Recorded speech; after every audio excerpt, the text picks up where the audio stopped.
एक और रिकॉर्ड बन गया है कि पूरे जिले की पहली लड़की बनी हूँ कि 60 लाख की कार अपने नाम पर लेकर ऑडी लोगों के लिए एक नाम हो जाएगा कि हाँ भाई कोई लड़की कार ले आई होगी, लेकिन मेरे लिए सिर्फ ये कार नहीं है सिर्फ ये कार, क्योंकि सपने से भी ऊपर है ये जगह। जब गुरुजी पर्दा हटा रहे थे तो मैं अंदर से फील कर रही थी ये मेरी है। मैं कई बार अंदर से कह रही थी मेरी है। रात भर मैं सोई नहीं हूँ। ये बिल्कुल सत्य है, मैं बिल्कुल नहीं सोई। मैं सुबह 5 बजे का अलार्म लगाई थी, जल्दी जगना था। अलार्म तो मुझे जगाया ही नहीं है, आज मैं अलार्म को जगाई हूँ। पूछ रही हूँ आप कहाँ पहुँचे। सारी चीजें आज अच्छी हैं, बढ़िया हैं। क्यों है? सिर्फ उसके पीछे एक कारण है, हमारी असली पीएस वेलनेस जैसी महान संस्था और इसके संस्थापक की एक नेक नियत, एक अच्छी सोच। हमारे CUNMD महागुरुजी मिस्टर संजीव कुमार सर, मैं कहूंगी अरे होंगी बहुत सारी ऑर्गेनाइजेशन जो कि काम करती होंगी डायरेक्ट सेलिंग में, लेकिन पूरी डायरेक्ट सेलिंग के अंदर एक असली पीएस वेलनेस और पूरे डायरेक्ट सेलर्स के लिए महानायक बनके खड़े हमारे CUNMD mister Sanjeev Kumar sir की एक बार जोरदार। शायद कुछ संकोच होता इस कार को लाने में, लेकिन कोई संकोच नहीं हुआ क्योंकि वो वुमेन वेलफेयर फंड का 5 लाख एक्स्ट्रा गुरुजी दे दिया। बहुत बड़ा सहयोग लगा, क्योंकि लोगों को लग रहा है कि 5 लाख रुपए अमाउंट क्या, लेकिन पूछिए उनसे जो 30,000 रुपए महीने की तनख्वाह लेते हैं, पूरा 30 दिन ड्यूटी करते हैं, तब जाके उनको 30,000 आता है। लगभग उनकी 1.5-2 साल की इनकम तो माँ गुरुजी ने एज ए वेलफेयर फंड मुझे दे दी। क्यों? क्योंकि तुम लड़की हो। फिर हमारे अंदर से भी जज्बा जुनून आया कि नहीं भैया, जब 14 लाख की चल सकती तो 60 लाख की भी चलेगी। अब माँ गुरुजी अगर 5 लाख एक्स्ट्रा दिए तो उसको सही ठिकाने पे लगाना पड़ेगा, क्योंकि अभी और कमाना है। सारा कुछ बढ़िया है, बहुत ही अच्छा है। मैं जो बोलना चाह रही थी शायद मैं बोल ही नहीं पा रही हूँ, क्योंकि खुशी का कोई ठिकाना नहीं है। बोलिए। आज माँ गुरुजी पहली बार ये कह रहे बोलिए, नहीं तो हर बार ये होता है कम बोलिए। अभी आपके बाद और भी खड़े हैं और उनको बोलने दीजिए। लेकिन ये अवसर भी असली पीएस वेलनेस में तब आता है, मागुरु जी एक बात बोलते हैं, मैं मागुरु जी की बात को रिपीट कर रही हूँ यहाँ पर, कि हम सभी किस्मत वाले तो हैं क्योंकि हम सबको सेम प्लेटफॉर्म मिल गया है, लेकिन हर वो व्यक्ति सफल नहीं होगा जो ज्वाइन कर लिया है। क्यों? क्योंकि किस्मत वाले सभी हैं लेकिन सेम मेहनत नहीं करते। किस्मत से प्लेटफॉर्म मिल गया है, अगर हम मेहनत करते रहेंगे तो हम यहाँ तक जरूर आएंगे। किस्मत वाले हम बन चुके हैं, अब बारी है मेहनत वाले बनने के लिए। तो क्या आप लोग तैयार हैं? Yes! अगर आप तैयार हैं तो मैं आपसे कहना चाहती हूँ कि यदि आपने असली पीएस जैसी महान संस्था को ज्वाइन कर ही लिया है, और स्पेशली मैं गर्ल से ये बात कहना चाहती हूँ कि यदि आप AWPL के अंदर ज्वाइन हो ही चुके हैं तो 3 से 4 साल तक आप मन लगा करके एकाग्र होकर के पापा कहें, मम्मी कहें, रिश्तेदार कहें, गाँव वाले कहें, कोई फर्क नहीं, हमें वो करना है जो हमें दिखाई दे रहा है। क्यों? क्योंकि वो लोग अपनी जगह पे सही हैं। मेरे पापा ने कभी पढ़ाई के लिए नहीं रोका, मैं आपके सामने खड़ी हूँ, एक भाई एक बहन है हम। जिस स्कूल में मेरे भाई को पढ़ाया, आज मैं पहली बार ये बात बोल रही हूँ, जिस स्कूल में मेरे भाई पढ़े हैं, हम लोग प्राइवेट स्कूल में पढ़े हैं, बल्कि पिताजी किसान है। पिताजी गुंजाइश नहीं थी कि हमें बस से भेजें, लेकिन एक साथ पढ़ाया। हमेशा मेरे पिताजी एक बात बोला करते थे बचपन में कि तुम दोनों मेरे लिए बराबर हो, मेरे लिए ज्योति सौरभ दोनों बराबर हैं। आप मुझे बताइए, बेटी हर कोई नहीं चाहता, उसका कारण भी बेटियां बनती है ना, कि वो शादी के बाद बोलती है अब तो मैं यहाँ आ गई हूँ, अब तो मेरा यही परिवार है, अब तो जो मैं कमाऊंगी वहाँ देंगी। कौन बाप चाहेगा मेरे घर में बेटी पैदा हो? क्योंकि एक तो इसको पढ़ा लिखा के बड़ा करो, कमाने लायक बनाओ, और उसके बाद तो ये तो चली और ये वहाँ जाके कमा के देगी, कौन चाहेगा?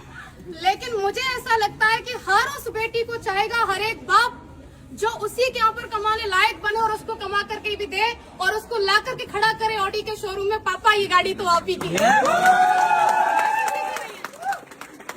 और ये हम सब बन सकते हैं, कोई एक नहीं, सिर्फ एक ज्योति यादव नहीं, नेवर, हर कोई बन सकता है। क्योंकि मैंने किसी को देख करके सपना बनाया, वो किसी कोई और नहीं थे, मेरे अप्लायंस थे। आपका भी किसी न किसी को देख करके सपना बन रहा हो, तो जब सपना बन ही रहा है उसे साकार करने के लिए हमारे पास एक ग्रेट प्लेटफॉर्म है ही है, ग्रेट मेंटरशिप है ही है। उसके बाद मैं उन लोगों से कहना चाह रही हूँ कि जो लोग आज असली पीएस में ज्वाइन है और कहीं न कहीं है, सुन तो रहे होंगे आप, ये बात तो क्लियर है, और जो अभी मन बना रहे हैं, आप लोग देखते बहुत हो, ये आपकी बहुत कमी है कि आप सिर्फ देखते ही रहते हो। अगर आप देख रहे हो तो मैं कहूंगी डिसीजन लीजिए, और अगर डिसीजन ले लिया है तो 3 से 4 साल तक मन लगा करके आप काम कीजिए। अगर आप 3 से 4 साल तक मन लगा के काम करती हैं, स्पेशली फॉर गर्ल्स, आपने ज्वाइन कर लिया है WPL को और आप 3 से 4 साल तक काम कर सकती हैं, तो आप भी शादी से पहले ऑडी लेके आ सकती हैं। Thank you. अगर हमें चाहिए तो हमें काम करना होगा, हमें यहाँ पर मन लगा के लगे रहना होगा। और आज मुझे अवसर मिला है मेरे अप्लायंस को भी सुनने का। मैंने बहुत बोल लिया तो शायद मैं सब कुछ नहीं कहने वाली थी, और मैं रियली थैंक्स करना चाहूंगी अगेन सभी मेंटर्स का, SLPS वेलनेस का, रिजल्ट ओरिएंटेड प्रोडक्ट का, क्योंकि अगर प्रोडक्ट इतने अच्छे नहीं होते तो मैं किसी को एक बार दे सकती थी लेकिन दोबारा कभी डिमांड नहीं होती। लेकिन प्रोडक्ट इतने यूनिक मैं दी एक को, लेकिन 10 से डिमांड आई, रिजल्ट की वजह से आई। और सबसे बड़ा धन्यवाद आप सभी लोगों का, क्योंकि आम दिन को आप सभी ने खास बना दिया अपनी मौजूदगी दर्ज करावा करके। क्योंकि लखनऊ के अंदर लास्ट में एक बात छूट रही थी गुरुजी, कह दूं क्या? मुसीबतें रियली में बहुत आती हैं। जो लोग मुसीबतों का पल्लू पकड़ के बैठे रहते हैं वो घर ही रहते हैं। जो लोग औरतों के लिए एक बात बोलते हैं कि अगर ऐसे ही हो तो चूड़ियां पहन के बैठ जाओ, उनके लिए मैं ये बात कहना चाहती हूँ, चूड़ियां सिर्फ औरतों के हाथ में नहीं होती। कई सारे मर्द जिनके हाथ में दिखती नहीं है लेकिन होती है,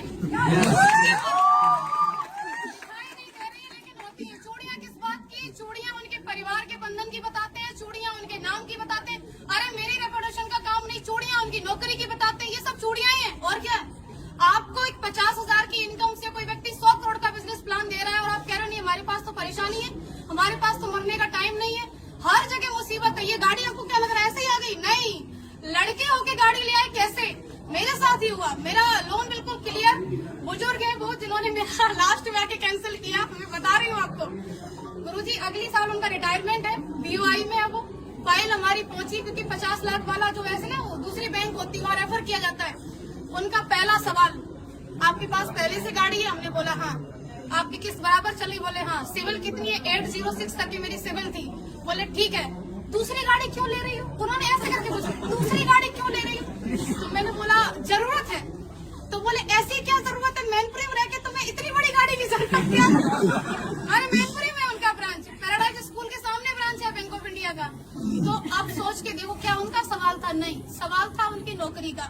अगली साल रिटायरमेंट है। उनके बारे में जान करके पता चला कि उनके बेटे की शादी में क्रेटा मिली है। अब बेटे की शादी में क्रेटा मिली है और ये लड़की जा रही है, बोली मेरा लोन क्लियर कर दो, हमको 60 लाख की कार चाहिए। छाती पे सांप नहीं रहेंगे, कुछ भी हो जाए। वहाँ से मुसीबत खत्म हुई। एक बढ़िया व्यक्ति मिले, उन्होंने सिविल की वजह से 1 दिन के अंदर लोन किया। मैं कहूंगी बिल्कुल भी लोन किसी वजह से नहीं हुआ, 1 दिन के अंदर लोन हुआ, सिविल की वजह से हुआ। फिर सबसे बड़ी मुसीबत हमारा मैनपुरी का नंबर, हमने नंबर ले लिया मैनपुरी का और हमारी गाड़ी आ रही है वहाँ से, दिल्ली से, मोती नगर से। माँ गुरुजी सारा कुछ फाइनल, फिर गाड़ी अटक गई। हमने बोला ये आना नहीं चाहती है क्या? 50,000 रूपए पूरे एक्स्ट्रा क्यों लगे? सिर्फ इस बात पे कि हमें फिर वहाँ से नहीं, उन्होंने बोला मैनपुरी में डिलीवरी नहीं दे सकते, आप एटा तक ले लो। हम क्यों ले लें एटा की गाड़ी, हम तो अपनी मैनपुरी की ले लें। मैनपुरी वाले तो मेन और मेन, आपको ऐसा लग रहा है कोई व्यक्ति सफल होके खड़ा है तो आसानी से खड़ा है, आपको समस्याएं आ रही उसको कोई नहीं आएंगी। भैया हर चीज में समस्या है, यहाँ तक कि पैसा होते हुए जब आप गाड़ी लेने को खड़े हो, आपकी मर्जी है, गाड़ी की मर्जी है, मैं आ रही हूँ, बीच वाला बोला क्यों ले रहे हो? तो तीसरे को भी दिक्कत हो सकती है। दिक्कतों के ऊपर कभी फोकस नहीं करना है, फोकस हमेशा लक्ष्य के ऊपर। मेरी बात सिर्फ इतनी है कि आज अगर मैं यहाँ खड़ी हूँ तो सिर्फ इसका एक कारण है कि मैंने हमेशा मेरे अप्लायंस की उपलब्धि को देखा कि आज वो किस पायदान पे पहुंच रहे हैं। मैंने नहीं देखा उन लोगों को जो लोग मेरे अपने थे, लेकिन वो किसी न किसी ऐसी जगह पर थे जो उतनी बड़ी सोच नहीं रखते थे। मैंने सिर्फ उनको देखा जिनकी सोच बड़ी थी, जिनकी उपलब्धि बड़ी थी, क्योंकि मुझे वहीं तक जाना था जहाँ तक का मुझे वो रास्ता दिखा रहे थे।